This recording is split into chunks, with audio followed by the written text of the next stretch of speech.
I feel like culture as in a whole is just getting so soft, and we complain about so much shit because nobody does hard shit. So we're trying to get all the guys to do hard shit. And what that looks like is get up off your butt and go do something physical, because that's the easiest way to like do hard shit. And then hopefully by engaging your body and doing these physical activities and pushing yourself farther than you think you might be able to do, you learn stuff about yourself there that you can then bring into the work. But technically your products are making hard shit easier. They are. So we, yeah, wait a second. How do we? He found a hole. Okay, time out. Start over. Who knew I would make it this far? They hated, they never believed me. Yeah, I would never drop the ball. I know I make it look easy. Yeah, Mayweather with the defense. I don't care what a critic gotta say. I got him picking up the pieces. Now he just ruined our whole intro. Walking over here. What's funny about the intros? It almost creates that awkward silence for a second. We're all just kind of looking at each other, bobbing our heads. Like, What do we do now? Yeah, exactly. When you're doing that, do you ever look to see like, hey, wait, am I bobbing on the right beat? Because like I'm not bobbing when he's bobbing. Who's? All right, you guys, welcome back to another episode of the Lambo and Leroy show. We have taken a couple weeks off because Sean's been super busy with Mary Alice and Gibson and kind of everything going on. So life has been busy, work has been busy, and but we're super excited to be back. And we're back with some heavy hitters. Today, you like that? We got heavy hitters in the building, boys. Nice. Too nice. Today we got All German Motorsports AGM in the house. We got Brian and Kyle to talk and to bullshit about all the goodness that's going on at AGM. Yeah, welcome guys. Thanks for coming. Thank you for having us. This is awesome. Yeah, we're super stoked. So this is your first podcast? Yes. It is our first podcast. It's also the first time I've sat at the kids' table in a while. I feel like this is right. I'll get used to Doesn't it feel weird at first though? Yeah, I mean, but it's also it, comfortable. Yeah. I mean, I feel like all tables feel like this to me. I don't know why. That's really weird. Like, what's different about it? No, it's cool. I feel like I'm going to be served green beans or something I don't want to eat, but I'm going to get. Because it's easier when you're spilling. It's like you spill less. Yeah. Your face is closer. You can take a nap on it easier too. Listen, the table was built so you could stand or sit, and you could be even with your laptop when you're working. It's a working table. Oh man, you're a thinker. I right? like that. It's a working table. Your hands are exactly. So right? if I stand, can I? If you get look, so I hurt my butt. I'm standing right now, and it's I need to stand every once in a that's while. fine. So I can stand. Sounds Okay, like you're a personal little problem. butt hurt over there or what? Yeah, well, we were Kyle, camping. what's Leading with "I hurt my butt" is probably not. Okay.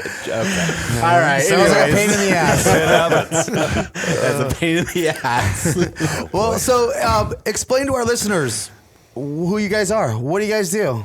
Brian, go for it. Oh man, did you guys pack a lunch? Yeah, we're I'm good. ready. Okay, it's gonna be a long one. Yeah, that's fine. So AGM started as repair shops way back in the day, all German auto. Okay. And then Martin, who started that, went racing. Needed a name for the race team. We're not really creative, so we just called it All German Motorsports because it's a derivative of All German Auto. Yeah. Perfect. Started doing all the racing stuff. We found out the racing was really expensive, and it doesn't make any money. Yeah. Surprise. It's weird. So we went from racing to making products, and that kind of happened in the transition during racing. We were making stuff for ourselves. People wanted it. We started selling it to other people, and then we're like, oh, hey, look, we can actually make money instead of losing money. What kind of racing? So off-road racing. So Okay, we perfect. did, yeah, you should probably. Well, there's What racing? You know racing. racing. Racing. Wait, you don't know? It's funny. The reason why I asked now and I'm trying to like get some of that is like my wife will be listening to it and then she'll like text me through it. So what do they race? Or what's this? What's a class 10? So we What's started. a class 1? I'm like, good, though. we should Smart, back 'cause- up. yeah. So this was before my time because I came in later. So he started on motorcycles and quads. He being Martin, who founded All German Auto, and he started racing in Denmark, where he was from. Oh, wow. Motocross. Then he came to the U.S., started doing bikes and quads and score. Hooked up with a dude named Chuck Hovey, who was big in Class 1 for a long time.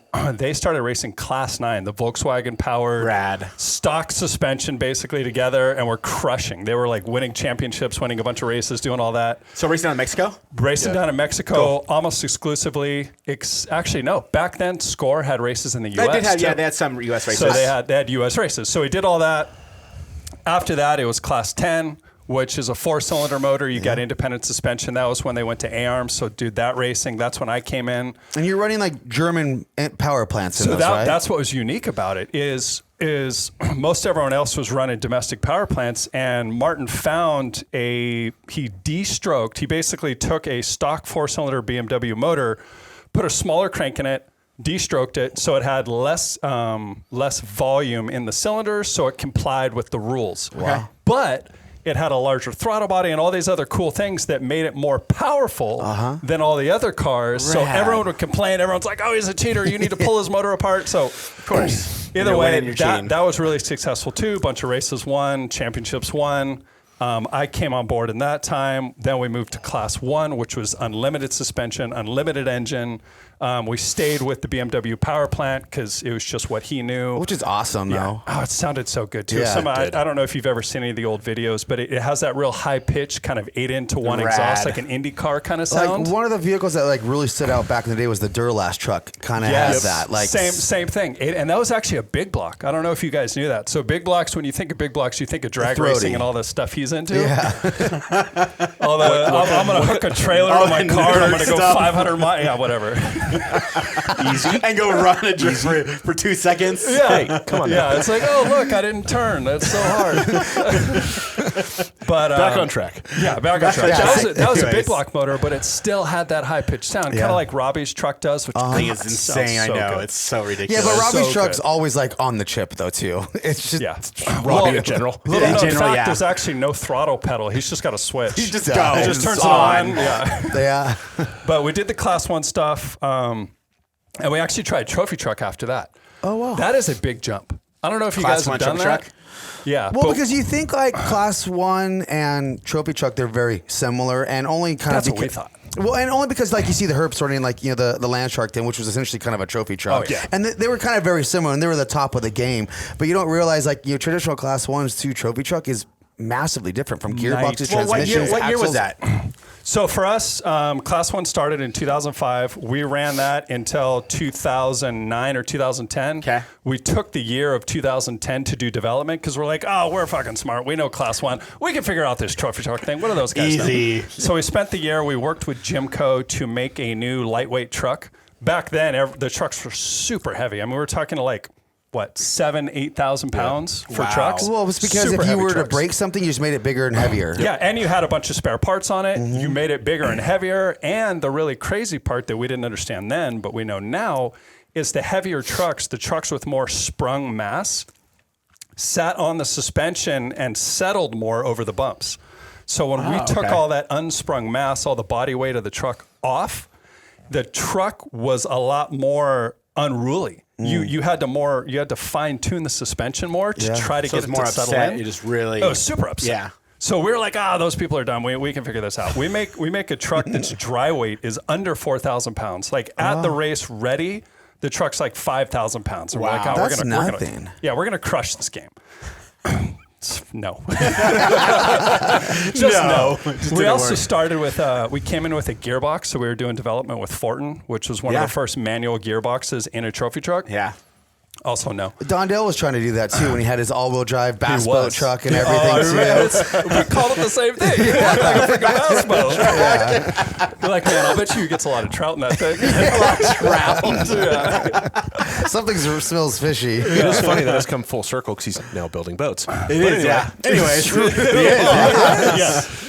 So that is insane. But so you guys came out with this lightweight truck, right? We did. So, I mean, there was certainly some, challenges that you were unaware of? Like, what were some of them that kind of caught you off guard the most? So first of all, we weren't nearly as smart as we thought we were. We made the truck way too light. And what that meant was we broke control arms, we broke trailing arms, we broke axles. Everything was just undersized. There's just no room for air. There was zero margin for air. And it was so lightweight that you even had to be careful, like where you were using the throttle. And you should lift in the air in a truck anyways, because there's so much rotating mass with the tires when it hits the shock loads gnarly. But we were snapping axles and doing all this stuff. So we're like, okay, well, maybe they know what they're talking about. So as we started to add weight, not only did the truck get more reliable, but it also started to settle in and run through the bumps better. And we're like, okay, now we get why trucks are heavy. They're so heavy. Yeah, I get it. So we found out that if you stay in like the high 5,000s or maybe just at like the 6,000 pound mark, now you got a truck that settles into the bumps, but it's also still light enough that it's nimble. Wow. And it wasn't falling apart every race. I mean, it was a rough, I think we campaigned that from 2011 to 2014. and it pretty much broke every time. Man. Like, So that's now so that- frustrating. The crazy part is that mindset has been there from Class 10. When was the chain drive car? Or It the was belt a drive belt car. drive car. Class 10. Yeah. So that was one of the other things, and this was Martin before me. Wait, is that the one with the outboard motor? It was so the belt drive Class 10 car was a Jimco Class 10, but instead of having axles that went to the rear wheels, it went to a jack shaft up by where the rear suspension pivots, and there was big gears that belts drove the wheels from. So the car, even though it was a Class 10 car, had 36 inches of wheel travel, like a trophy truck, and was gnarly. I mean, it ran so well. The problem that he had was he would get rocks in the belt, and early on there was some issues with keeping the belt tension when you're on and off throttle and the belt grows and moves and stuff like that. Now I'm sure he could lock it down. He's figured it out. But back then he couldn't quite get that right. But I mean, how genius is that? I mean, that's awesome. Like, he's like, okay, problem is CV angle, CVs, replacing them. They're nightmares. They're everything. It's the worst thing to work on, geometry, too. all that stuff. We're going to just bypass all of that and go forward to the pivot point and come backwards. And we're going to do it with belts that are easy to replace, cost effective, everything. Like, I mean, that's what's awesome about off-road and racing in general, especially like the old grassroots areas that just push. It's a shame it didn't work because no one was willing to get behind him on it too. Well, and I say I came on right after that. He just didn't have enough budget or, like you said, the engineering or the backing. Now it would totally work. We totally figured it out, but we're kind of past that now. Well, everything else has kind of gotten better too and Oh my God. lasts longer. I mean, the CVs, everything, all the stuff, everything's so much further along than what it was before. Yeah, the materials have gotten better, but they still suck to work on. Yes. So much. I don't want to tell anyone, but I'm going to probably tell everyone, you know, like my CVs in my sand car, I'm like, I used to be just every season, sometimes multiple times a season, just prep them everything. Because the last thing you want to do is like fix them out in the dunes. Oh, yeah. I didn't touch them for 3 seasons. Isn't it once it breaks in the dunes, you just put it in the trailer and start drinking? No. Like that's the end of the trip. You just enjoy prep. That's just enjoy camp at that point. But I went 3 seasons without prepping my CVs. And I pulled You them live off. on the edge. I pulled them off, and I'm like, wow, they actually look really good. I should not. I wish they looked really bad, so I wouldn't be able to convince myself not to do it again every for another season, 3 yeah. Now 3 seasons. seasons So prep. now it's can I go 4 seasons? I mean, it was. And the only reason why I really did is one of the boots tore, and I'm like, oh, man, I gotta prep these things for a boot. Like, oh, come on. Was it that maybe I could just use tape? I tried some tape and Yeah. silicone for a little Yeah. bit for the rest of the trip. I'm like, oh well, whatever. But sidetrack. So, if you were to fast forward to today with those lightweight trucks, do you think the lightweight truck that you first came out with would actually do better nowadays with the new qualifying formats and the tracks or anything? No. We tried to reinvent the wheel. And there was a bunch of other things that we did that were kind of firsts that didn't work out. And Ultra Force saw this for a while too. There was 100 different ways to build something. And then as a sport progresses, you kind of hone in on the directions that work the best. Yeah. And that truck that we built with Jimco, although it was really cool and we did a whole bunch of things that weren't normal, it was kind of out here. And trophy trucks in general and all the builders, at the time, Geyser and Jimco and a handful of others had already started figuring out kind of the path that you need to take. Yeah. And us being naive Class 1 buggy dorks thought we could reinvent that, and it just wasn't the case. So if it wasn't competitive then, it's come so much further now with what Mason and some of the other guys are doing that it would just be even further behind. Did Jolson have an issue with building that? That was a Jolson truck, right? So it got built in Jolson's shop, but Martin and I and one other person basically lived there. Mm-hmm. We built the truck in his shop with his people to our specs. Yeah. Wow. Which he was kind of cool That's with. cool though, yeah. But also not so much. But also he's like, imagine somebody in your shop and you're like, well, and they're like, no, we're going to do it this way. And then you deal with it for like the 6 months that it takes for that to happen. I don't know how pumped you'd be on that. I've had some scenarios like that. And Have you? and it's just... Yeah, it's not the best feeling, but It is what it is. Telling you how to do your business. Yeah, it's like I didn't realize I had partners in this business. But that's cool. insane. So you guys are currently racing right now? So as AGM, we are not, but Martin got the itch again, and he kind of went back to his roots. He's actually down in San Felipe right now. Okay. He's running a Class 10 car with one of the guys that used to be on the race team. So they're doing that on their own. The guy that used to be on the race team is the owner of the car. He didn't have any sponsors, so he said, hey, you want to put a sticker on that thing? And I mean, why not? Yeah, might as well. I love free marketing. Absolutely, right? Yeah, exactly. Yeah, well, as long as you don't hit anybody. yeah, it's true. Yeah, well, But true. it's branded AGM, so they're down there doing that right now. But as AGM officially, Kyle and I and Max and Sean, we go do a bunch of other things to create content and to kind of show off the quality, the engineering, and that creativity that we took from racing and kind of brought over to the product side, where we're trying to like look at, just like we do with the trophy truck, we're trying to look at problems from a unique angle and see if we can bring a solution to that doesn't exist in the market. So you have some very popular products out there on the lines right now. It's like, talk about where the products came from and why you guys invented them and where you're going with it. Or for people who aren't familiar with AGM or Ultra Motorsports, what are you providing? Yeah, there you go. Give us a whole What lowdown. are we providing? So it's kind of, in a nutshell, it is those unique solutions to common problems. So where we're kind of focusing our attention right now, or the direction that we're deciding to go, is more lift and recovery. So in that space, we spent a lot of time when we were racing with different types of portable jacks. And we always had an issue in one way or another. You know, it wouldn't go into the car right, or once you lift it up, the car could fall over. There was all these problems. So we wrote a big list of all the problems we were having with the jacks.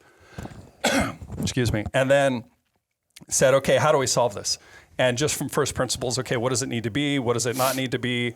And how do we integrate these solutions in? And from that, we came up with the first product for that was an electric jack. So what it is basically a telescopic, it's a tube. Yeah. And it's got a drill battery that you take from like a Milwaukee or a DeWalt, plug the thing in, you hit a switch, it raises. It's genius, And actually. it's simple So as smart. fun. But a lot of the jacks we sell now was kind of derived from the hydraulic jacking system. So in the Class 1 car, was it Class 1 car when that came the in? Class 1 the car. Class 1 car, he didn't want to get out and have a jack that he had to pull off the car. He wanted to do tire changes the lazy way. So Martin kind of came up with this hydraulic deal that Martin sits in the car, or the driver sits in the car and just flips some switches, car raises the whole side. He could do a tire change, so stuff smart. and back in. As the car's lowering, he's already climbing in the car and they're gone. Yeah. Well, you're saying it's not lazy, but you're saving time. Correct. Yeah. It's But it's saving hydraulics time are ultimately. heavy, too. Correct, but the system wasn't that heavy, so it worked, and that actually set the trend for a couple For other lifting. for a couple of other guys. So basically, most competitive Class 1 and trophy trucks now, are they still use? They're still all Mostly trophy truck. trophy trucks. They're all still Yeah. using a hydraulic style system. Really? Yeah, some still use is it the Bunder? What's the big? Yeah, canister?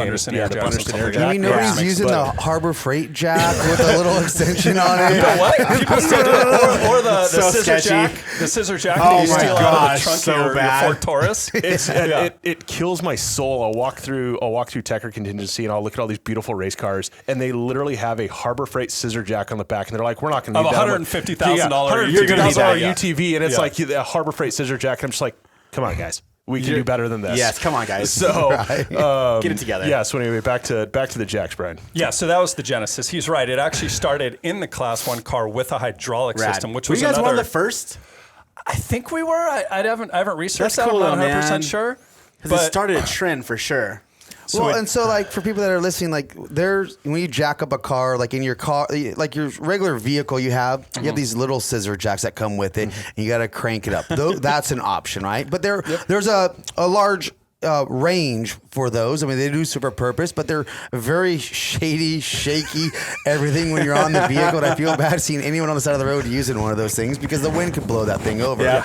Or you have like the traditional floor jacks, right? And you know, back in the day, they were always super heavy. I mean, they were designed to steel. lift vehicles. Oh, yeah, yeah. Even They're had some so heavy hydraulic ones, or I mean, the like air actuated ones. But then they made those lightweight aluminum. But the stroke on those things, and when you're off road, you're never on a flat surface. Oh, You could be in exactly. And you're sand, sand. rock, off the side, and then imagine when you have these large tires and the tires flat.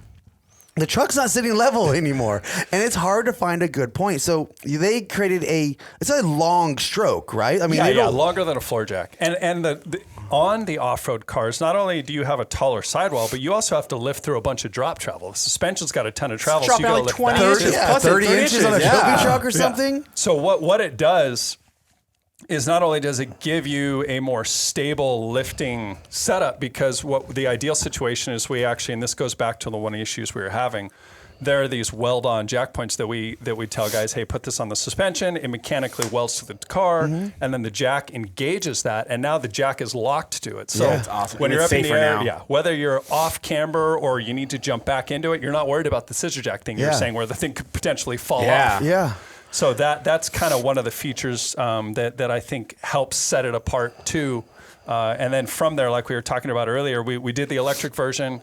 That was really cool for the weekend warriors. And it's also, we didn't even mention the rollover thing.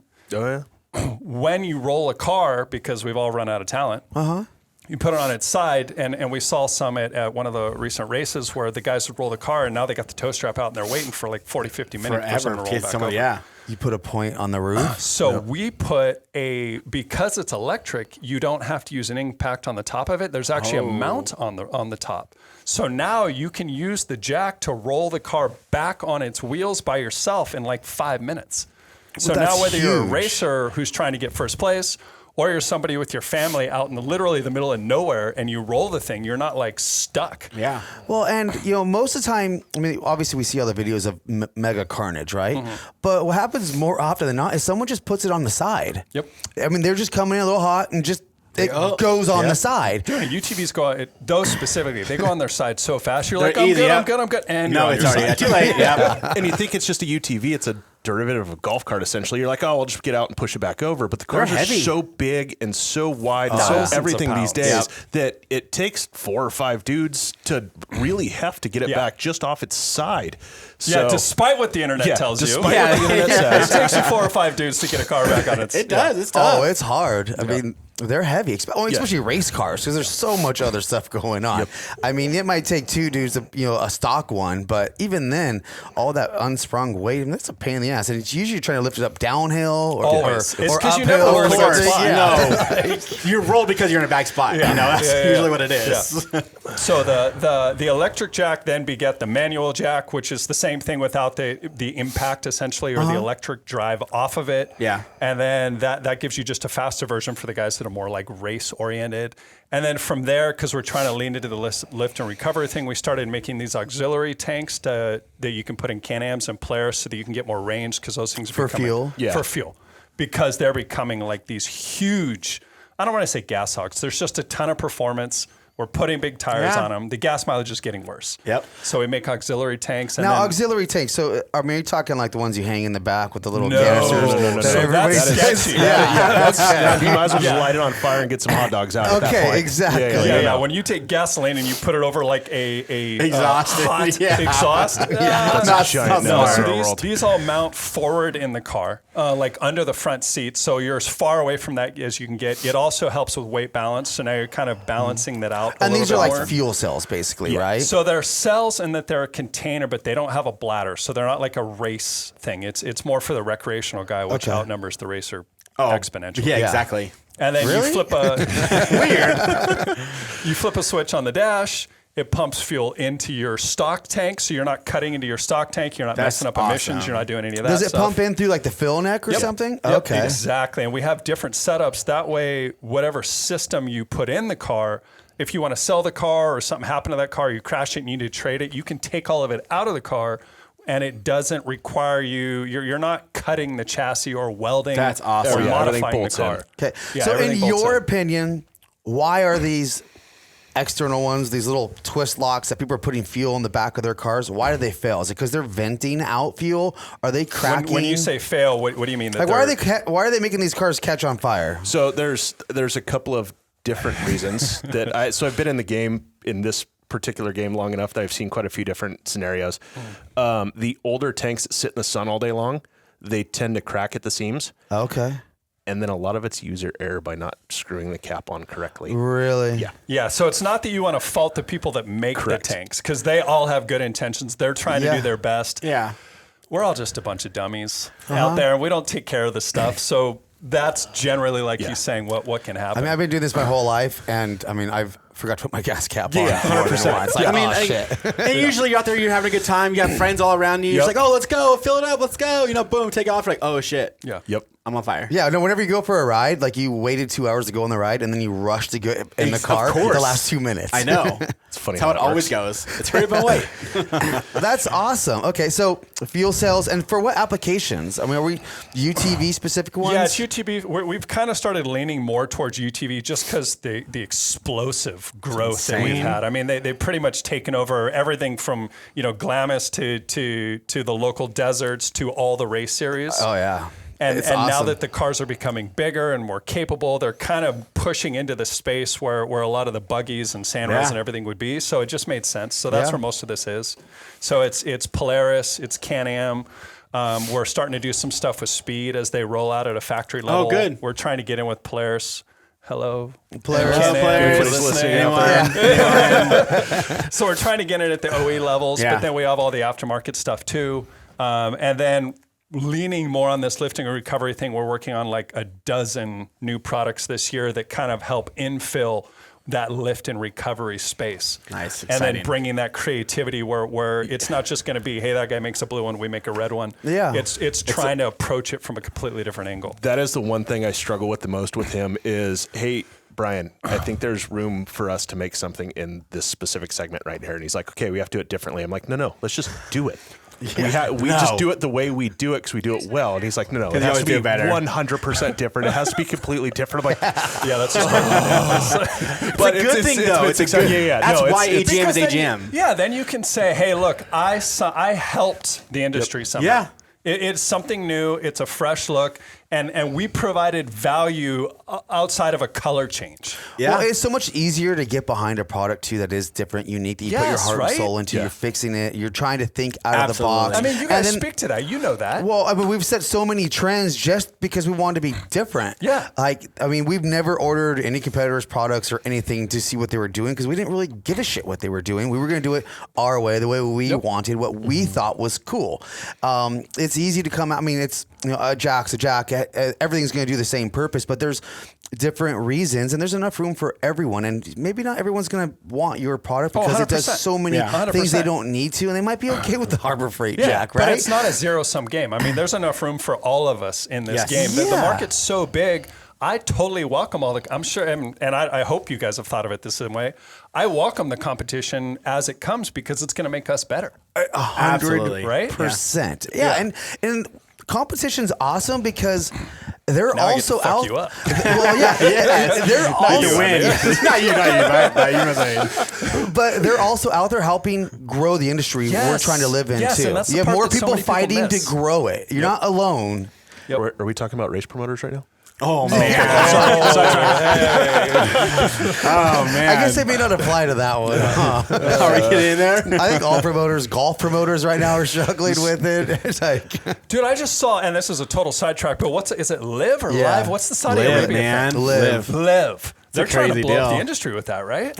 they are. I mean, They've changed a lot. I'm big into golf, but like it kind of got confusing to me of where everything was going on, so I kind of stopped watching it as much. But Oh, there's a documentary on Netflix. You gotta watch it. is it? Yeah. I saw that. That's why I really said I good? saw that. Is it party golf or what is it? No, so Live is a golf series over in Saudi Arabia, right? Well, no, And it's funded by Saudi, the Saudi government. Okay. Yeah, we're saying it wrong. You're right. So yeah, it's funded by it. But they're playing in Saudi. Oh, I guess they're playing all over there, right? Yeah, there's a course there, but they're trying to take over. Yeah. No, they're from in the PGA, they're right? in Arizona. Really? They were just So they play in- all over the world essentially. Yeah. They do. They're It's like just PGA. the It's just like PGA, Okay. but Live. But I mean, I watched one for the first time, and there's like live music in the background. You They're can changing hear. it. Yeah, they're So changing. it's like, isn't there a PGA match? What's it called? Waste management. Yeah, that one. Yeah, waste where management. it's like there's certain a holes that are giant like party. party holes, and there's no quiet signs when the dude goes to swing or nothing. No, It's not it's- like the big opens and the big Yeah, it's the big tournaments, opens, so- yeah. Okay. But, and that's It is turning into a party. extremely rare because the PGA is very stuck in their ways for Okay. how things Yeah, with the quiet work. sign Yeah, and all Quiet, the, and the the whispering. legacy, the heritage, Yeah. the everything. Yeah. I mean, but then Live comes. They got music playing. All the players they're in shorts, which is weird to see people Yeah. playing in shorts. But they're makes sense. guaranteeing the money. Yes. So we're paying you $10 million to come over and play for the season. and you're also going to win money if you win the series as well. Like an athlete Brian. in other sports. I quit. I'm gonna go play golf. Good luck, brother. How hard could it be? Small Good luck. But I mean, it's just like kind of how it does with all motorsport stuff is, eventually it could be good for the sport. Currently, it divided it and hurt it. Yeah. So because it's just so like, different, the traditionalists don't like it, Yes. but another group Or sped just- off and they love it. No, it's the pros being. It's just like Exactly. Score and BITD and all Legacy the other ones. and, The racers Okay. aren't They're- all in one Yeah, place. I'm a spectator, I wanna and see I everybody. can't see Yeah. all my players play one thing. I have to watch two different sucks. things. It's all split up. Yeah, it's all split up. And it makes it tough. It's kind of it sucks. Just like off-road right now. Off-road's a mess. Okay, Off-road but also, racing I mean, series is am I the crazy only right one now. that thinks it's crazy? I was looking at like the qualifying of the 250. What is there, like 42 spec trucks or something, and like Was there that many? 25 or something Trophy trophy trucks? trucks? So the actual racers are making a resurgence in numbers. We just Yes. need to get promoters. We need to get Dave. we Cole need a to- Super Series. Well, no, We need a we need a Super World Series. Series. Dave Cole needs to buy Score and Best in the Desert, and then it's just done. Yeah, Best in Desert's Run it the way Dave Cole runs it. done. No, Mad Media. Mad Media's Well, and Legacy got it too, yeah, right? I think Legacy there's Well, and they Mad got Media's Parker. both got They got Parker. Parker. Yeah, Yeah, yeah. Parker.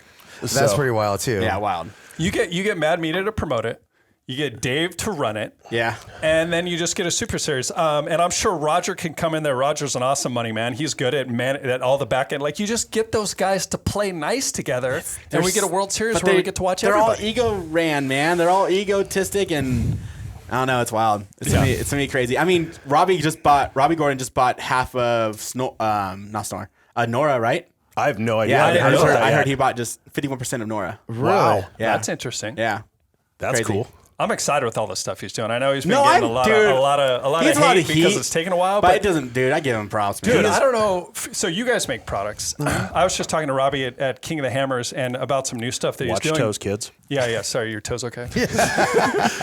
But they were talking about, and Todd was saying this too, that the number of SKUs that they created from scratch to build this platform, it was like 7,000, and SKUs, like parts. But I know, yeah, SKU numbers, yeah. 7,000 parts they created from nothing as accessories and parts or components to build the car. Well, and so it's like an insane 7,000 endeavor. parts that then have multiple operations, Oh my God. materials, They go into one everything, part. Yeah, no all wonder tied they're a couple to years it. behind. I mean, Yeah. it's insane. Well, it is. He also did the marketing thing, which he probably shouldn't have done. So Polaris, when they come out with a new car, it's years of quiet development. I know. Where Robbie was on his phone and went, I had an idea live on the internet. And when I had an idea, I'm going to build my own UTV. And he's literally tracked it from there. But Polaris has had decades of awareness. experience. So they already got the group, but Robbie's got to like bring everybody's attention to it. Yep. So there's some haters, but I really dislike all the haters. I mean, because they don't. no, you got it wrong. Love haters, because the more haters you got, the better you're doing. Well, we'll see We how that works. judge. We'll see how that works out for Robbie because I think he's got the most right now. So then he's going to be doing well. He's definitely winning. So that's the switch, right? We judge it. So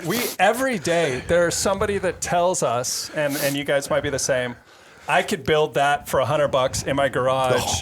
I could make that for a fraction. They don't understand that we're actually here to make money, and right. we're not a nonprofit. It's not a charity. So Exactly. yeah, you might be able to do that. Yes. but you can't make a profit. And the product that you're going to sell to other people is not safe enough that you would want anyone to use. Yes. So it's a little bit. It's a little challenging with all the.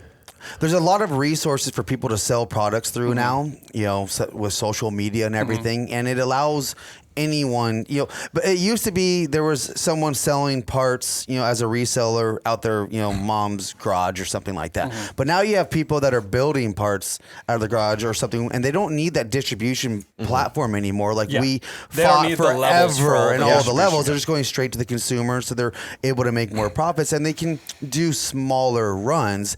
But they're up. Back in the day, to sell parts, you had to go through distribution. Yep. You Which had to means put you money have to up for have more advertising. margin. Yeah, you 'cause had they need- print ads, everything, employees, and And people don't think about that. it was a much different landscape back then. Yep, But 100%. I applaud Robbie for the car that he's doing. I can't wait to see it I'm out super there. excited, It's and that really gets nice. back. That gets back to the haters thing, and we kind of got off topic, but we love our haters now. Take it. I got to the point when I was doing the social media stuff, I got to the point where I would respond to him and be like, hey, if you can make this and it's a viable product, we'll buy the design from you.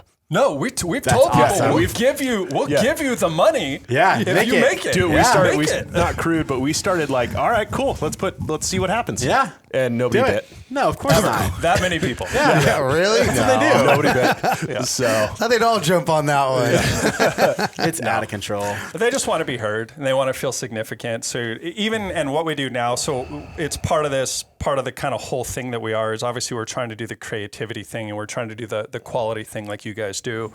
But we're also trying to, on the social side, do the education thing, and we're trying to make people feel heard, whatever the fuck that means.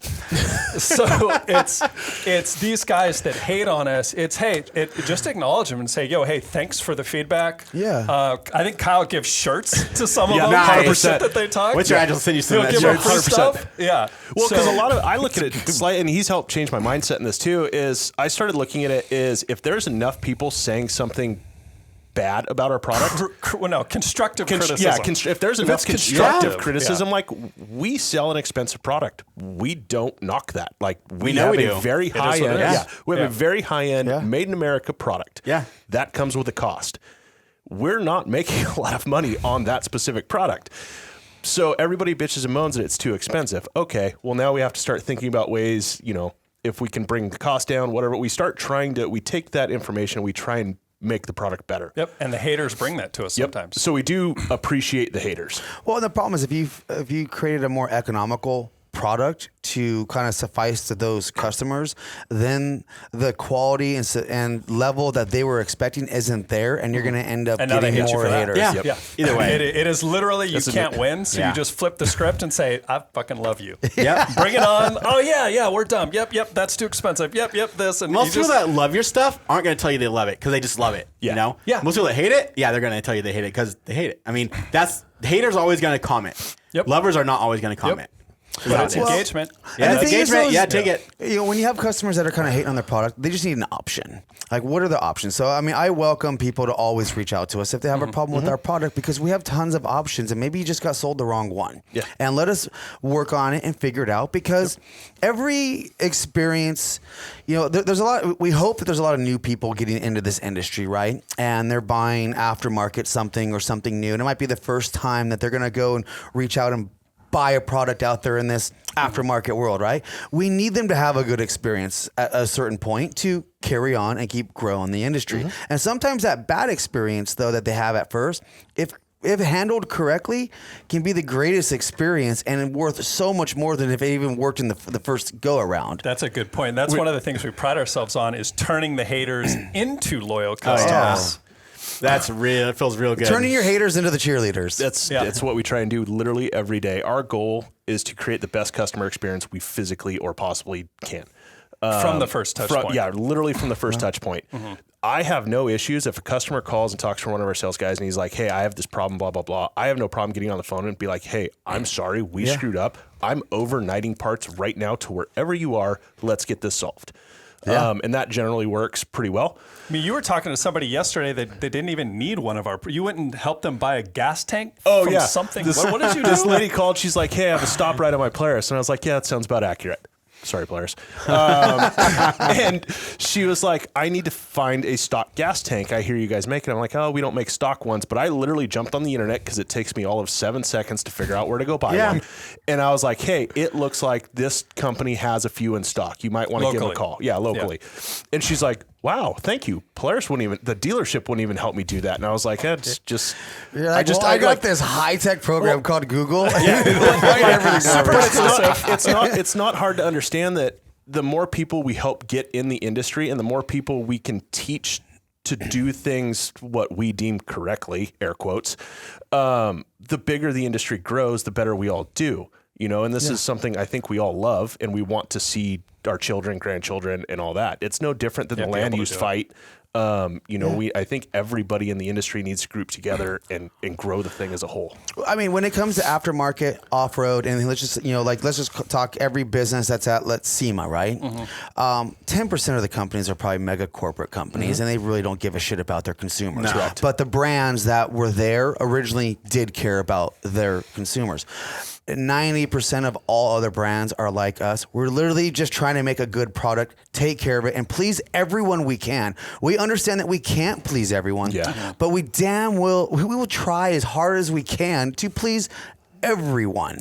And it's still an impossible task, but I mean, we all are so invested into our brands. We live and we breathe this stuff. And I mean, it does sting when people are talking shit on it sometimes. And we're going to do what we can to make it right until we feel like you're just an asshole and we can't be that's hard. Yeah. Some guys you're never going to please though. And that's when we give the guys that are doing the social, we'll give them a little bit of leeway. Okay, this guy is just a freaking troll. And then we get a little bit of fun where we start playing around with them or saying or doing, or because you got to have fun with some of it, right? Yeah, you do. So, I mean, your products can be used in anything with wheels and tires. I mean, Anything. like we were mentioning boats earlier. I mean, getting a flat tire on the side of the freeway on your boat trailer, right? I mean, you could essentially have that mount, maybe a smaller one that just gets it popped up. And Trailers, one of the new recreational vehicles. products, you speak outside of just racing. One of the newest products is jack stands. Been around forever. They're big. They're cumbersome. You kind of have to carry them around and like take the jack and you're like, how do I get this to there? So awkward. There's a new thing that we just created that we just started selling that is called a jack rod,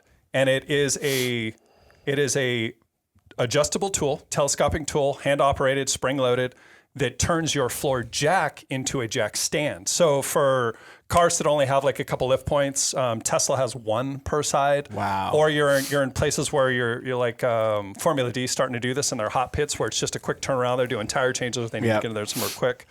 The floor or the jack stand isn't that great of an option. The jack rod lets you lift up the car where you're at. You throw the jack rod into the front axle or on the front wheel of the jack. It goes up to where the jack is contacting the car, and now it's mechanically locked that in place. It cannot come down. So it can't come down. So that's another one of those things where we're trying to expand, and that's why I'm saying this, outside of just we make stuff for a racer or just for a UTV guy, into this lift and recovery thing as a whole, because your market's way bigger than ours. So we want to get towards those other markets. Guys, what about like toy haulers, trailers? They have those shitty ass scissors, little it's all electric junk. jacks, They're awful. everything. They need an aftermarket option. And then when you see some of the ones and they put the hydraulic ones on, it looks like a total afterthought, right? Yeah. Like that would be another market to just have an upgrade, because I don't care if you put these jacks out on these records, they still move and they're still walking and they're trash and they don't work half the time. We're looking at all that. I mean, we're even looking at into fire, agriculture. We just started talking to somebody about mining. I feel like I'm missing something. Yeah, I mean, there's all these markets that you can move into, and it's just how big can you think is how far you can go. Well, and then the hard part, though, is too, is all these different markets are different forms of advertising, different customers, different distribution, different sell-throughs. It's all like, We'll just figure. Where do we start? Like, that's where you just start. You start exactly. You can't overthink it. You just got to go for it. Just do it. No, because you get paralyzed otherwise. You will. The You're like, deal is what do I do? I mean, we didn't get into the power sports market just because we were scared of it. We got it because that's what we did. We just did it, and it worked out. And now it works, right? Although my dad, he's wanted us to do Harley stuff for a long time. I'm like, Dad, we just don't have the power to do Harley stuff. I mean, we can, it's exhaust, but I can't do it. It's too much, too different. Would the margins be better with that? Because I feel like those guys spend a lot of money on those things. The hard part with everything right now is carb. Everything being carb, smog legal, the factory OEM stuff all has And will cats you not built do in. anything unless it can pass California law, because that's the most stringent? That way, And everyone's following that path. I mean, as we're heading forward with regulations getting crazier and crazier, everyone's kind of catching up to where we were. And I mean, the regulations are going to be fairly neutral, probably everywhere. I mean, sooner or later. I mean, especially with the diesel stuff, everything going on. I mean, we'd love to build Harley stuff, but it's just gonna be a pain in the ass. How is your industry in general with margin? I know we're kind of getting way into the weeds here. Is it? Because and I'll back up and I'll tell you why. Is Angela? I can't remember the lady who owned Remus Exhaust, European company. I've heard of them. Yeah, they were talking about, and this might be a European thing. They were talking about material prices fluctuating, actually just totally wrecking margins, where they would be at the end of the day like 3 or 5%. I mean, they were like crazy thin margins. And I don't know if that's here or if we should just skip this because this is way too in the weeds, but I wanted to know, maybe we talk. Margins with the material margins, I mean, obviously you have your suppliers that you've done business with forever. You try to get costs and stuff locked in. You try to bulk buy up front to manage some of those costs. To but hedge like some of the, I mean, obviously through COVID, there was no managing anything because stuff was just showing up at 20% and your margins were in the trash. Oh, that's cool. And You then had stuff showing up. Yeah, I mean, We struggled and with only that. 20%. We had stuff that was 3 times the cost. Well, we buy everything Wow. domestically, but we have some stuff that kind of comes in from, some small items from overseas, and those were kind of to be expected. But what happened is because nothing overseas was getting here, everything domestically, the demand went through the roof. Yep. So then all those costs went up too. And so it really didn't matter. But yeah, I mean, I keep going back to the print days. It makes me feel old. We used to have to give people 90 days, notice on, any sort of price increases or anything. It was once a year, but the price change on your materials and everything all the way throughout the year. And they don't give you any notice. It's just like, hey, we're taking a price increase on this PO. Okay. But, with relationships and everything, you try to mitigate a lot of those. And, they're not that unexpected. But, no, our material cost is pretty good. I mean, we usually try to work off of a net margin in around the 30% mark. But a lot of that really... That'd be amazing. A lot of that is dictated off of, like, your distribution and everything. Yeah. But, the beauty of what we did is we built a manufacturing plant and we can manufacture everything. We bring raw materials in and we turn it into our finished product. So there's a lot that we can't control. I mean, the number one cost isn't material cost, it's labor cost. And being in California, I mean, that's a cost that will fluctuate and can change, but you can also change the cost. I mean, you can add massive amounts of labor cost to it with overtime, triple time, because you got COVID back orders, everything. Or you can then go the other way and furlough a Friday and kind of adjust some of the things to maintain margins. But where do you guys stand with automation? Because I would imagine some of that manufacturing, you can kind of move that direction. Yeah, I mean, we have some robots and some automation. Polarizes some people, though.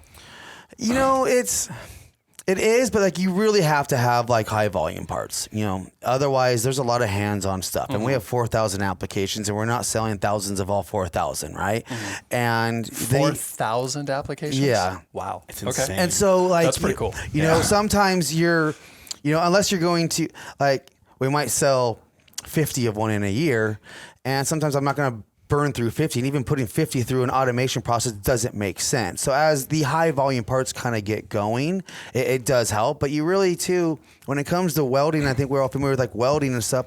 Sometimes it does take a brain to kind of feel. I mean, the robot and the automation will do the same thing, whether it's right or wrong, right? For as long as every single time. Every single time until you tell it to stop, right? At least the employee can catch some of that stuff and kind of help it. So I mean, unless you have a perfect process all the time, it's very difficult. Well, I think that perfect process comes down to money too. You look at Ford, the big guys building, they have the money to throw perfect process in place. Money and volume. Yeah, money and volume. So, but they still screw stuff up. So having a QC check of a welder or somebody in place that puts their hands on it that is working on the product, I think is huge. That's been big for us too, is having that second set of eyes or that QC check at every step along the way, to make sure the finished product that the customer gets is exactly what we promised to give them. That's what I tell all my guys. I go, imagine you are a customer and you opened up the box. Like, they're going to look, feel, touch it. Like, it has to look good. Well, and Apple has actually even changed that game. So it used to be you just got the box here or whatever, but now, when Apple started the stuff with the iPhone with the white box that fit tight and the unboxing was its whole experience where it like pulled off and it had like the suction thing and the white and all that. And they made that a thing just like Amazon's done with shipping. And so now you're like, well, shit, okay, I got to back up further. All right, now your box is got to be perfect. Yeah, now we're making a bunch of boxes that go inside the boxes. So now the box that they'll start getting soon is its own thing that's like part of the experience. That's expensive. Oh my God, dude. It's like, what does this stop? And the time and effort it takes to design and build those boxes is also crazy. And we're not a big team. Like, he literally designed the box. It's tough. So it's to do everything in-house with a very small team, including assembly and manufacturing. Like, there's a lot that goes into it that I don't think that the end consumer sees. No, but it separates you too. It separates you. Yeah, it's what you got to do. Yeah. And it's like you talked about with education and customer service. This all fits into the same thing. Is literally from the first time they find us either on Google or on social media with one of our dumb skits or one of our other videos that Max and Sean are always thinking up, through the order process, we all of our email sequences and all the stuff that we do, we try to have fun with that, with what we say. And we put a bunch of dumb videos in there. and then the customer service side and the phone calls and all the things, and literally finding stuff that doesn't even have anything to do with our products, trying to help people however we can, all the way down to the unboxing experience where we're focusing more time on now. And then even after that, with the follow-up emails and the, hey, how about this? And here's some tips, and the nurture campaigns, like here's some value, cool. and here's that. Like it's such a big process now, and you can't miss any one of the points. Yeah. Otherwise, you end up losing at the game. So for the end users, who should be searching your products? Everybody. Literally everyone. Everyone. Yeah, like even if you don't want to go off-road, you should just have one in your house because they look cool. Because they look cool. Duh. In case you need to lift the table or something, you underneath you it. never know when you need to sweep under or something, or maybe level the washer or something like that. I mean, it's just saying. Yeah, and lifting things by hand, that's just really hard. That's Okay, just so really pretty much hard. anything lifting, Literally, please everyone. Lifting and recovery. I think there's only like 330 or 340 million people in the U.S. So if just those people bought our stuff, we'd be good. Perfect. That's all we want. Just where those can people. they buy the parts? We have a very large distribution net. Well, I should say it's all relative. AGMproducts.com. We are growing. And then you'll direct them from there. There's two steps. So there's people that want to buy from us, which is AGM-products.com is the URL. Okay. Or if you don't want to buy from us, you got somebody that you like that's local. We are picking up dealers in every state. Plus, we're going through a lot of the larger national distribution with the Summit Racings and Okay. Oh, good. the Myers is on the way. Yeah. TAP Exciting. was one. We're trying with Turn 14. Awesome. Good. UTV Source. Okay. Like there's a bunch of different places you can get it. Whether Which you wanna those will come to give us. access to lots of the speed shops, a lot of local shops, and the products will be Exactly. available So- in a lot more places other than just online. Yeah. So if you're comfortable with them, please go to them. Just deal with the guys that you know. A lot of those places will actually do the install of our products too. That way, if it's something good. the customer doesn't want to do, they can do it there. Nice. Or you come to us. We'll send you the stuff direct. Sometimes coming to us, there's some extra things you can get with free shipping and with extra videos and little tutorials and things that the dealers may not give. Cool. Well, this is where I want to kind of transition into something else. What is your title there? We don't have titles. You don't. I am So, but you I'm guys head like- dishwasher. I am The HBIC? floor sweeper.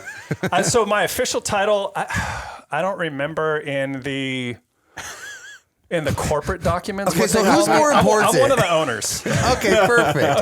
And what is your title, or what is your role there? I think I just cleaned. Make up a name. Well, I think I just replaced toilet paper and cleaned Okay, bathrooms. so you guys are like the head We do- dudes we in do charge. You everything. make shit happen. So Make it happen. Kyle would be. So he just switched to production though. Production manager. Sure. Sounds pretty important. We'll get back to you on the titles because we don't do titles. We just do what needs to get done. That's exactly right. That is so funny. 'Cause I mean, I really don't believe in titles either. Some people live and die by their titles, and yeah, everybody has a right You to get stuck own on a it though. That's the problem. Yeah. If you're this and then you ask, all especially you with do. a lot of he's not this way, but with a lot of employees, here's your title, and then if you ask them to even go over here, they're like, hey, that's not my title. Well, it's like I don't do collectively we're that. project managers, right? And we're all there to manage a project and get it going. Whatever that project might be, it might be a financial project, a business, whatever it is. But the reason why I asked is, let's start with the production manager. How does you that feel? Do you like that title? Yeah, we can change it. I don't really care. Let's work on that. I prefer we'll work on it. head janitor. Yeah. How did you get into the already called that, janitor? by I the mean, way. where's your Janitorial janitorial service. experience come from? Like, how did you get started in the industry? Like, what led you here? I mean, were you always in it? Was it just? Well, yeah. Yeah, I well. was. No, yeah. I was kind of a screw-off kid and didn't really have direction in life, but I was good at auto shop, and so that led me This is to me too. Yeah, that led me to I would skip to go to auto shop. Yeah. Anyways. that led to a job at Mercedes-Benz of Escondido where he worked. We're going way back. Yeah, if we're gonna do it, we're gonna do it. We're going to go into So it. I remember one day. We got all day. I remember this one day. This tall, skinny dickhead did a burnout in a customer car in the shop, and I was like, "That guy's cool." Turns out it was Brian. Then I was literally sweeping floors. I started there sweeping floors. Like, I mopping want to be floors. like him. Yeah, I was like, "That guy's cool." Burnouts in customers' cars. Then my boss calls me and he's like, "Go find out who did that, and I need to yell at him." And I was like, I walked over. I was like, "Hey, just so you know, this guy's about to yell at you." Blah blah blah. It And happened then a lot. we kind of just became friends, and it clicked. And then worked at Mercedes. That didn't work out. And then I kind of went off and did some other things in the engineering world. And then ended up opening my own classic car parts business for a little bit. Really? But I'd always dabbled back into the off-road stuff because I raced with, I think at 20 when the trophy or the class 1 car 05. 05 I kind of came into the race team and was helping with driving the race car, not physically driving it, but like towing it places, and I would help prep and I would help do things. Pit and, crew. Yeah, I was a crew guy. Yeah.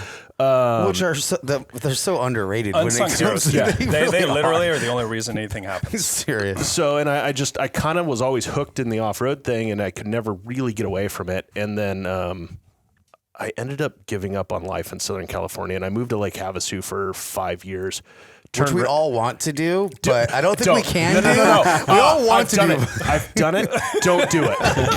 Don't do it. I moved back for a reason. So, turned wrenches over there in the UTV for the big UTV shop over there. So I turned wrenches for a few years because it was what I was good at, and I got pretty good at understanding what the rec market wanted and what we were installing and how we were installing it.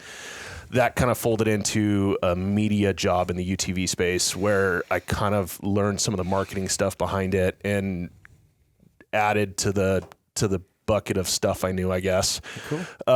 And then one day, I went to an event with Max, our video guy, because we used to hire him to do video stuff for us as well.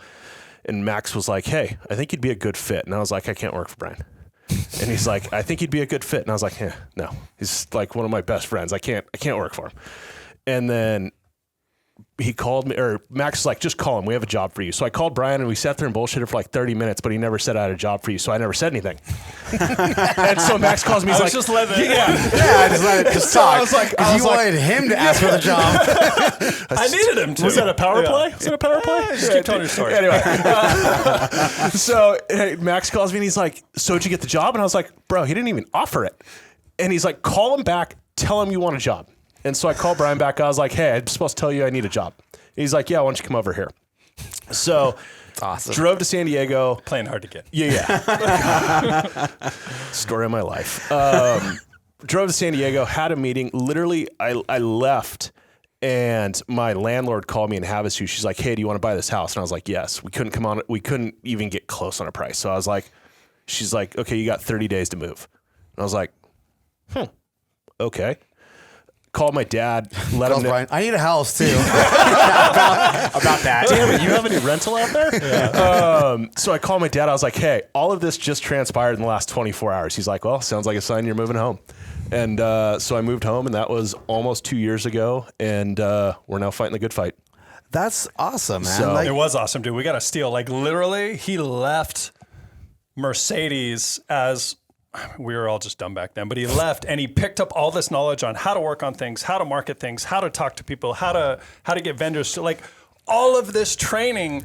And then AGM was just going to get that for free. And yes, You had to train him, yeah. and you made him ask for it. I know, it was so good. And you made him ask for it. Yeah, but I think he underplayed it though. Like he's a very hands-on dude. Like he understands how And to a work on huge stuff. asset. Yeah. He's a huge Well, you asset. mentioned engineering. Did you go to school for engineering? No. And I'm not good at engineering. I don't know anything about engineering, but I worked for an engineering firm that built. But you're a problem solver. And you Yes. can see the problem and Yes. create solutions. Yeah, and I try to because my dad's been in trucking, my grandpa's in trucking. Like, all we know how to do is work on our own junk to keep it running to go to work the Which next means day. you're resourceful. Yeah. You can make things happen. Yeah, You- they make fun of me for redneck fixes all the time. I'm like, "Did it work?" They're like, "Yeah." I'm like, "Then it's not a redneck fix. It's fixed." So, Well, and that's what's always going to happen, especially in a small business. You're never going to have enough money. You're never going to have enough resources. So it's finding people that can be resourceful so that you can still get to where you want to go. Yeah, because failure is really not an option. And a lot of times we can't take those big risks and just throw something out there. You really just kind of got to go through it and work as hard as you can to make sure it's going to work. Yes. the pay is also really good. I get 2 burritos a week. Oh, I love Nice. I was burritos. thinking about making a third, but I don't want to promise. Hey, you are in San Diego though, man. You got some good burritos down there. I just had one last night. Speaking of burritos, my wife told me yesterday she had a student. She's a high school teacher, and she had Commendable job, by the way. Oh my gosh. That's a rough well, crowd. she's the PE teacher and the dance teacher or cheer coach too. So she has more of the fun gig. Yeah. But she said that she had a student selling burritos that he made at home for awesome. $3 a piece. Dude, that's an entrepreneur right and there. made $100 in a day. That's Good what for I'm him. talking about. Legit. Follow that kid, because here, and this is a Hire good him. question. I know we're segueing a little bit too much here. I apologize. That's all good. That's what we do. That's all I feel like. This is how my brain works. It's just like, but When, both you guys, when was your first job or your first company? Because I have a story about this too, and I think you can find this, and this comes back to this burrito kid. I think you find that the people that do things like we do, you can trace that back to the kid selling burritos when he's in school. Yeah. Was yours was always a family? It was, but I started detailing cars because the business was still young and new. I was 15. I started detailing cars because I had to save up so I could get my car when I turned 16. Because all I cared about was having that car. And so I started detailing cars. Just detailed all the neighbors' cars, whatever I could. Just and that was hustle. Yeah, and my dad would I mean, also it was a lot of it was led from my dad, really kind of pushing on me hard to do it too, and waking me up in the morning from my friends. Because at that point he had already had some success, right?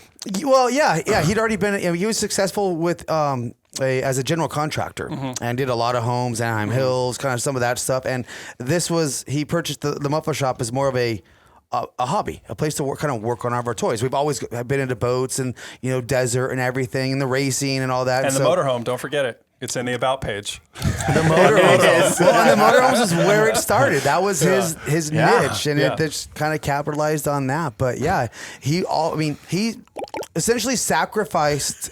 That sounded awesome. That sounded so awesome.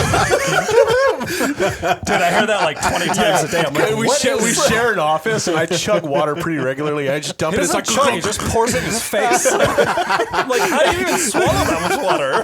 I need to replay that sound. That sound was awesome. It's not intentional. It's the way it works. Yeah, but my dad at that point was willing to sacrifice mine and his relationship and effort to make sure I was going down that right path and push me. It's so important, and it happens so few. And I feel so bad for the kids of successful people, because a lot of times they don't have the foresight like your dad did to give you literally this gift, even though it doesn't seem like it at the time. It's this huge gift that puts you on the right path. I have a 17-year-old son right now that I'm. Please tell me you're giving him the gift. I am sure my best. I gave him a pretty sick truck, hoping that I'm going to create the wants. But he's working through. But then also I'm kind of like, man, I spent all my time working when I was 16. All I wanted to do was go to the beach and play, and it was such an awesome time of my life that sometimes I felt like maybe I took for granted. And sometimes I'm like, okay, dude, enjoy life right now. Still get a job. I don't care what job it is. Just get some sort of responsibility, and then we'll move forward, because life's gonna really be life in about a year when you graduate high school. Yeah. So get on it. But it's a struggle. I commend my father for being as hard as he was on me through it, because I was just a jackass. I was not the greatest kid. I mean, I had to go to night school and Saturday school and summer school just to graduate, because I spent more time ditching than I did going to school. But it really instilled a lot into me, and it was huge. And so that kid selling the burritos, I'm so proud of him, because I didn't even know what I wanted to do for however long. And there's a lot of young kids too that they already know what they want out of life, and they already know their path. That's well, you should awesome. You should say, and this is the part that my kids are a lot younger. They're how the hell old are my kids? 6 and younger. But what they're worried about, and everyone should know this, is some people for sure know exactly what they want in life. The whole thing's laid out. Yeah. But you don't have to pick a thing. You can change things a bunch of times. Yeah, all the way through. So it's not that if you don't know now what you want to do forever, because I still don't know what I want to be when I grow up. Exactly. But you just pick something that interests you and you head towards that. Yeah. Like my son, we raced his whole life, through go-karts, and then, recently off-road. We just kind of stopped racing, and he has that feeling where he's like, I'm done racing forever. I'm never gonna be able to race ever again. And it's like, bro, you have the rest of your life to do whatever the hell you want. Anything, bro. Anything. Pick a direction, go, and if it doesn't work, go another direction. Just go. Go try something. All right, I'm curious. How are you gonna tie this back into the burrito kid? Or did that already get done? I am. I'm gonna ask him what your first gig was. My first gig, I was actually just thinking about it right now. I think the first thing I ever did to try to make money, I was selling Pokemon cards. That's a hustle. Wow. Dude, that's a Gary V hustle. Dude, right I went up. Dude, when you're done, I got a story about that. It takes a special person to be able to sell Pokemon cards. So, legit, we collected Pokemon cards. Yeah. Dude, this was probably before high school, probably 8th grade, 7th grade. And we went up to, my grandpa had a woodworking shop in his house. So we made a case and he put plexiglass on top of it so we could put our Pokemon cards in there. Like So you had a display. A display. And we had a little table, and we took it up to the corner, and we were right across the street from like Albertsons. So people would stop, and we were selling Pokemon cards. That's and that was like hustle. the side hustle. Dude. Do you have That the was- Pokemon app? And do you still like? No, they didn't have. I didn't even have smoke. No, I'm talking about like right now. Oh, hell do you no. still No. like? No, I'm doing that Okay. stuff now. All the people that are running into things as they're like trying to. Walker's playing Yu-Gi-Oh now though. So I did the same thing for a minute. So where I grew up in. You sold Pokemon cards too? I didn't even know what the hell a Pokemon was. mine's a little more X-rated. I grew up in Marietta in Old Makes sense. Okay, Town Marietta. And directly across from my Naveed, it's time for shipping. Well, let me guess real quick. You took all those little flyers from Vegas on the strip and then resold them at school? Way closer. There was a school that was across the street from my house. Well, it burned down. I don't know how this dude acquired it, but this hermit acquired it, and he was a hoarder. Well, me and my friends would always go in there because there was this giant collection of awesome stuff. Well, in that, we found a gold mine. And a gold mine at 11 years old. Nudie magazine. It's a ton of nudie magazines. So I would make night runs by myself, go over there. Not a lot, because you don't want them to notice right away. I'd steal 5 or 10. And then I'd go sell them to people at school. No way. That's awesome. That was a good hustle. How much were you selling it for? I'm just curious. Fuck, it wasn't a lot because nobody had any money. It was Yeah. like $1 or $2. It was literally whatever the kids had. What do you is got in what your I would sell. pocket? I'll give it to you. And there was no operating costs. Yeah, so I mean, it was exactly. 100% You're profit. good. So it was a great model. Straight profit. I just didn't have a lot of inventory. That is so rad. I don't think that business model works today. So that's where your business started. So where did that path take you? Oh man, if you want to do individual businesses, we did that, and then my dad got a riding lawnmower, so I decided, well, I'm going to take that, and I'm going to go mow all my neighbors' lawns. Good, awesome, and do that, and I did that. We got to the point where I had to recruit one of my friends to help me do it because there was too much stuff going on. Yeah, and we were doing really good. Didn't understand reinvesting. Didn't understand just any take of that. all the money. We were just blowing it on candy and all kinds of stuff. So when the lawnmower broke, you were screwed. I just left it in the guy's yard, and I told my dad it broke, and that was the end of that business. I quit. So, yeah, I don't know what to do. I guess we're just gonna go ride our bikes. Yeah, whatever. That's fine. Whatever. So that. They said good margins back then.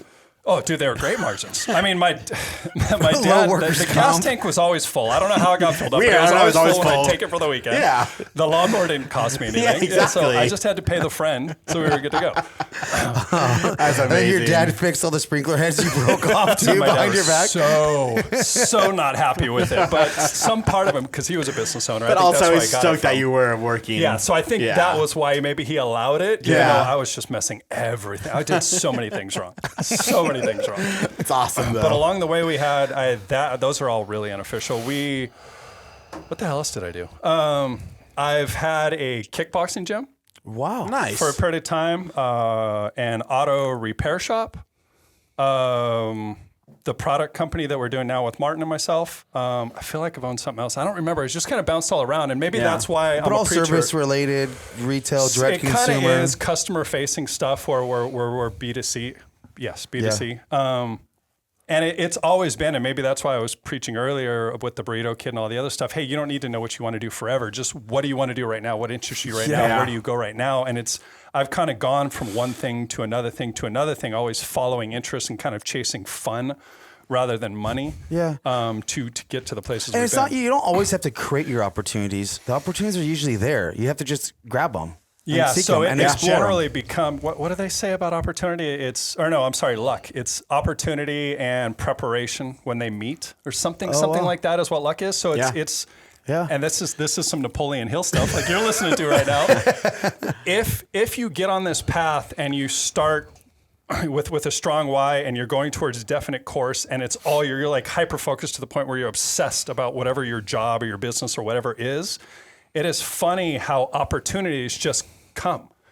And it just like people start saying you're lucky, but I think it has more to do with your strong why, your definite purpose, you're keeping promises to yourself, and like this hardcore, this is all I'm going to do all day long, all night, all the time. But because I enjoy it, it's not work, everything just kind of falls into place. Yeah. You get guys that have a ton of experience for free. You get a media department that crushes at what they do. You have all these people that just kind of find you, and you create this ecosystem, and hopefully in turn help a bunch of people with the products you create. Yeah. And it just stems from just working hard and just believing in what you're trying to do. Yep. And in our case right now, because this business is still fairly young in its current iteration, is totally, everything is reinvested in the business. I mean, every dollar just goes right back into the thing to try to grow it. So we all eat burritos. Maybe we'll supersize every once in a while, and we all live under the 15 freeway, but we're going to get somewhere. So what do you do for fun? I work. So that's accurate. But in our early 20s, we both have a love for the desert. And so I remember coming into him one time. I was like, hey, I found a deal on a buggy. And he was like, what do you mean? I go, just give me 30 grand. And he was doing pretty... Because why not? Yeah. He was doing pretty well. We had known each other for like a year or two. And like I showed him a picture of it. And he's like, all right, I'll go look at this buggy. And it was just the TLR car. Yep. That was a fun car. 4-cylinder, independent suspension, turbocharged. So like a Chenworth chassis or something? TLR was the chassis. Yeah, TLR was a chassis. It was very Tim similar. Lawrence It was Racing. a bigger, better version of like the Chenworth Explorer chassis. Okay. Nice. SR20 DT. Now I remembered it. Yeah. 4-cylinder. Is that a Nissan motor? I don't know. Tell your story. But I was like, hey, I need 30 grand to go buy this car. I think we can make money on it. He's like, all right. So he drives down there in his. You had the Acura at that time. He drives down there in an Acura. So when he pulls an SX? No, it was Integra. He wasn't doing that well. So he instantly pulls up, and the guy's like, all right, he's not serious because he didn't bring a trailer. Yeah. He ends up buying the thing. I think I was playing softball that night. He calls me. He's like, hey, do you have a trailer? And I was like, yeah. Could you have a truck? Yeah. So I hook it up, and I go down to East County at like 9 or 10 o'clock at night. The car didn't fit on the trailer, but we made it. So you had to take tires off. You just figure it out. No. The inside of the tire, like we basically wedged it on the trailer. Nice. I drove it all the way home, didn't die, and then we did some stuff to it, flipped it. I went to him like 6 months later. I was like, hey. Like flipped it as in like sold it. Made it a little bit better. Yeah, made it a little bit better. Improved Sold it, and then sold it for more and money. it works because he won't ever say it, but he actually does enjoy going out to the desert and driving cars. Driving. Yeah. Being Racing. the key. Not riding. Yeah. So Although I did that for a job for a long time. did. Co-writing? Navigator, yeah. Oh, God. Wow. And so like 6 months later, I was like, hey, I need 35 grand. And this time he trusted me a little bit more. And so he's like, okay, we looked at it, ended up buying it. It was a 4-seat Desert Dynamics car that was not done, even close to done. It was a roller. It needed a motor built. It needed all this stuff done. So we dragged all the crap home, and we built a motor in his garage one night with the help of Coors Light, and did A lot of Coors Light. Thanks, Coors Light. Coors Light. You got to stay hydrated. Yeah, Absolutely. So, and we ended up building this entire car with the help of some friends, and it worked really, really well. And I was like, damn, this is a lot of fun. And ended up selling that, making more money. I'm coming back to the premise all of this, I promise. That's okay. They brought lunches. They're good. Yeah, we got time. But yeah, so we really found out that we like doing really hard things. You know, because we'd build them after work. And so it was till 10, 11, 12 o'clock at night after work. You go to sleep and then you wake up to it all over again. Well, Captain Genius over here took really hard things to the furthest extent, and he doesn't like, but he goes and runs now. Oh, yeah, like don't do really, that. really long distances. Yeah. Wow. And that's Yeah. what he does for fun outside of Their work. marathons? I mean, it I've doesn't done the look like I marathons. Now run. it's the Spartan races. Oh, my gosh, you're crazy. But there is something to be said when you just get out and go run. It's so cleansing to the mind. Just On a bicycle, yeah. Running, I'm still not there. It's But we're exercise. working on it. We have a goal at the end of the year to do a Spartan Ultra, which is more than a marathon, plus all the obstacles and all the other my stuff. God. So how many miles of running? they don't. So they say it's at least 31 miles, but they don't tell you exactly all the details. So you just kind of try to prepare the best you can. Did you guys see that person like on Facebook dressed in the bear suit that ran all the way across the country? Just I recently. want to. Max, can you find that? We need to see it. It was. It's like the guy is like in a bear suit and ran from like New York all the way down Because here to just LA. running That's across awesome. the country by itself isn't going to be fun. Way cooler. Yeah, let's put a bear suit on. Yeah. Way cooler. Dude, I was like, wow, That's that's insane, nuts. man. Yeah. No, it's pretty crazy. So the Spartan thing, it stems, I guess, from the cars. Because from the cars, then it became houses, fixing up and flipping houses, and now it's trying to get all the guys at the shop to do hard shit. Because that's part of the thing is I feel like culture as in a whole is just getting so soft, and we complain about so much shit because nobody does hard shit. So we're trying to get all the guys to do hard shit. And what that looks like is get up off your butt and go do something physical, because that's the easiest way to like do hard shit. And then hopefully by engaging your body and doing these physical activities and pushing yourself farther than you think you might be able to do, you learn stuff about yourself there that you can then bring into the work. But technically your products are making hard shit easier. They are. So we, yeah, wait a second. How do we? He found a hole. He found a hole. Okay, time out. Start over. Yeah. But no, I mean, question like, so you've done a lot of different businesses. Yeah. Is it because they were all failures? And is that why you've transitioned out, or what kept you moving on? So we were talking about this on the way over here. So I bounce around with ideas a lot. And those businesses, none of them were, well, that's not true. The lawnmower did break. But outside of that business, all the other businesses, when we would sell them, we'd sell them, and we're not talking about a lot of money, but we would sell them for more than what we paid for them. Okay, so perfect. Financially on paper, they were a success, even though, some of them were small amounts. So it isn't that, it's just, this is the really cool thing right now. And I think all of those things at their lower levels of success or their failures, because how do you fix a lawnmower? All lean into what we have now. And that was part of my do hard shit. Yeah. Is growing into this. And now that we have all these guys around us that want this to succeed and we're constantly pushing each other to be better, I feel like all of that will push into the product design. And even though the ultimate product will hopefully save people time and energy, getting there requires a lot of effort. I mean, you know that. It does, yeah. It requires a shitload of effort. So the people that are in the organization need to be very strong, independent, resourceful individuals that can fucking operate with no budget, no time, and still make shit happen. So the way that we do that, or the way that we try to pull that out of people, I mean, we do all the normal stuff where we have meetings and we do quarterly meetings and we talk to people about stuff, but we're more about, hey, what's going on in your, how are you doing as a person? What's the hard shit you're doing? He's got gym stuff he's doing now. He's coming with us. He did a fucking mountain bike race last year. So awesome. Wow. A 20-mile mountain bike race. 20 miles? Turns out it was the hardest amateur course in the country. It was pretty gnarly. So gnarly. It wasn't a mountain bike race. It was a gnarly hike with a bike for me. It was a gnarly hike with a bike. But that's the point, is it resets what each one of these guys thinks is capable, and they start thinking more of themselves. And as they think more of themselves, that can't help but influence the direction of the business. I mean, your greatest tool for success is your mind and body, right? Yeah. And so you've got to strengthen that and make sure you sharpen that tool to use as much as you can. Otherwise, you're always going to be limited by your own capabilities. Yep. And the only way I know how to do that is to go run 31 fucking miles. And the most dumbest thing, like you literally just have to keep pushing. And it's not like the 31 miles thing is stupid. I don't even know how that's, but anyways, you don't just end up where you're starting to look at like ultras, where you're looking at like 50K runs and 100K. Like that's just an absurd thing, but it's because for me, I'm still working around 3 laps around the track at the school. But it's the slow, steady progress. Like when I met Kyle, he was a teenager.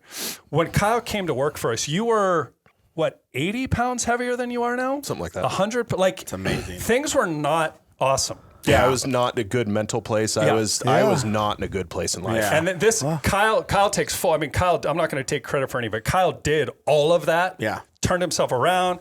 He's got a girl that's way out of his league. Yes. He's got a girl. Yes. Like he is doing all of these things now at a lighter weight with more energy and he's more tenacious and there's like more life now. Yep.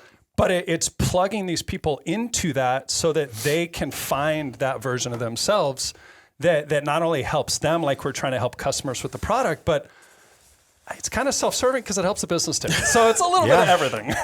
That's awesome, guys. Yeah. Yeah. That's incredible. I mean, so like too, like I try to speak to my son a lot through a lot of these things. I mean, in the end, it's hard work and there's going to be failures. There's going to be stuff. And that's the best part though. It's the best part. It's only a failure if you look at it as a failure, right? Like there's going to be something, it's not always going to go the way you want it to go. Well, the way to look at it is a data point. So a failure, like you were, I didn't mean to cut you off. Go for it. A failure is only a failure if you stop.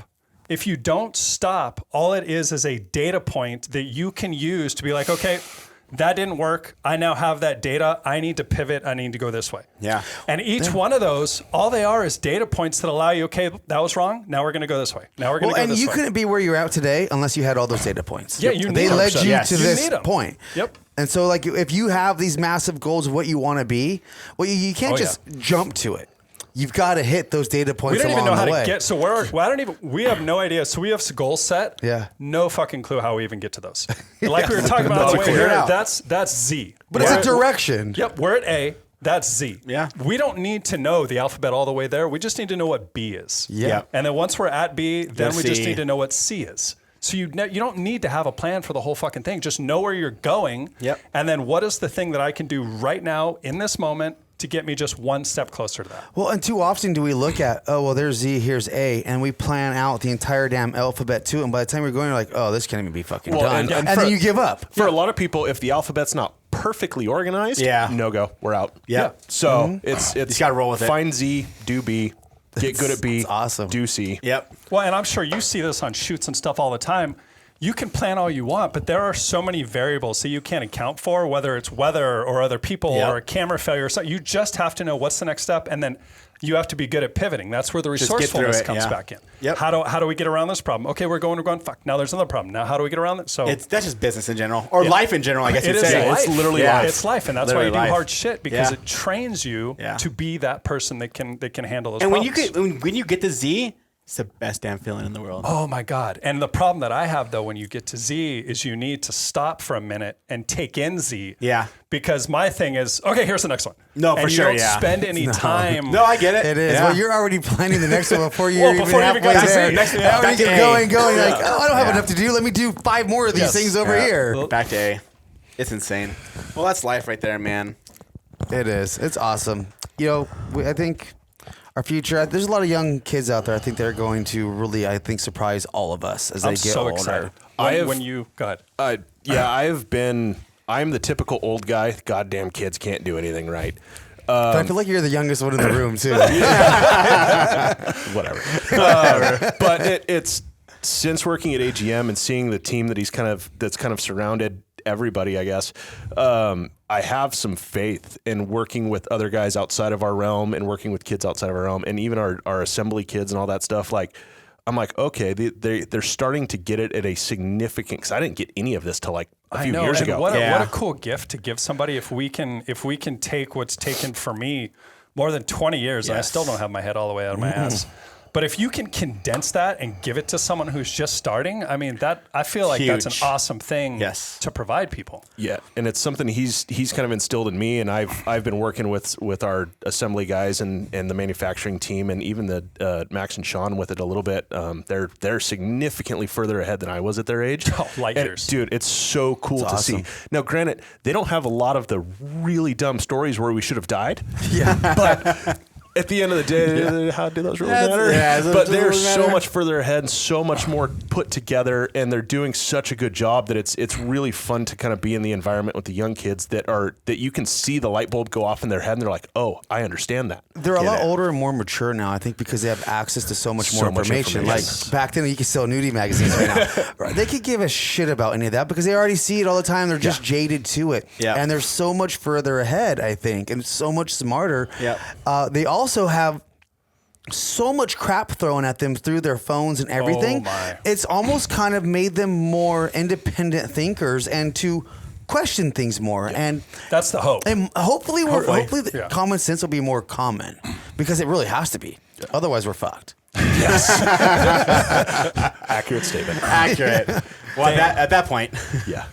But well, right on, guys. Well, dude, thank you for coming. This has been Thank you for having awesome. us. Yeah, it's It's been been amazing, man. epic. AGMproducts.com. AGM-products. AGM-products.com. Anybody, hey, the guys that own The socials. AGMproducts.com out there, if you know us, hit us up. We'll buy the Yeah, name. we'll buy it. Okay. We got to Have get you rid guys of the tried dash. it? I've looked a few times, and Yeah. I've found the guy, sent a few emails, or found whoever that I Yeah. think on the internet and sent a few emails, but never got a It's hard, response. man. So, So frustrating. yeah, trying to buy a domain that's I wonder what they think AGM stands for. Do they even use it? No. Yeah, it's like, or at least last I checked. we'll give you a couple burritos, bro. Yeah, dude. Got you, man. Give me 3 of them. Yeah, 3. We know someone that makes them. Get that Now we got a business. We got a business going. See, start at A, we'll get to Z, guys. One step at a time. Exactly. All the social medias, too. So you guys have new products coming out. You guys gonna be releasing anything new they should go follow you for, or anything new on that? Check us out. Socials, what? AGM Products? Or AGM Products? At AGM Products on Instagram, YouTube, Facebook, and TikTok. The TikTok. The TikTok. Chinese clock. Yeah. Got us on the Chinese clock while it's still here. Yeah, while it's still here. We only have 6 or 9 months of the TikTok left. Yeah. So yeah, that's the socials. The website is agm-products.com. We have a dozen new products in the pipeline and then a bunch of supporting accessories for those. So just watch us there. If you want to come see any of the silly videos, the stuff that Max and Sean do, or any of the tutorials or the other stuff. Do you have any events you guys are going to be at in the near future? I will be, it looks like I'll be up at Overland Expo? Overland Expo, Pacific Northwest, Redmond, Oregon. Nice. Do you have a booth and everything set up there? I'm not 100% sure on it yet. I know I'll be there. I just don't know what capacity. And then we're going to do Sandsport Show. Off-Road Expo. Kind of the standard stuff. And then we'll probably hit up a couple of Sand Hollow events this year.